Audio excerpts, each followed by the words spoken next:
Olena Zelenska, l'épouse du président ukrainien Volodymyr Zelensky, a appelé le monde à soutenir davantage l'Ukraine, son patrimoine et son peuple, mercredi devant l'UNESCO, quelques jours après des frappes russes sur Odessa, sud, qui ont fait au moins 8 blessés et endommagé un musée.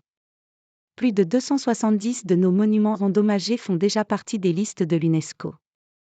Je vous remercie de documenter, d'attirer l'attention du monde sur ce qui se passe chez nous, a déclaré la première dame ukrainienne à Paris, siège de l'Organisation onusienne pour l'éducation, la science et la culture.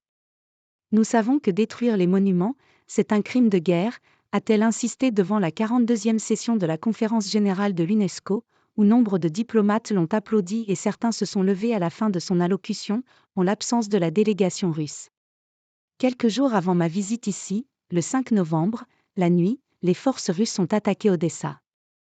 Le bâtiment du musée national a été endommagé, a observé Madame Zelenska. L'attaque a été condamnée fermement lundi par l'UNESCO, qui avait financé la restauration du musée déjà touché par le souffle d'un bombardement en juin 2022, et que sa directrice générale Audrey Azoulay avait visité en avril dernier. Pour nous tous, ces musées, ces églises, ne sont pas que des monuments abstraits.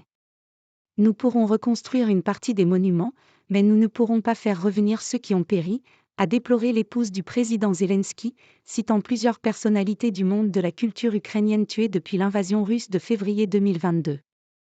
Ce que vit l'Ukraine aujourd'hui ne peut pas rester le problème de l'Ukraine seule.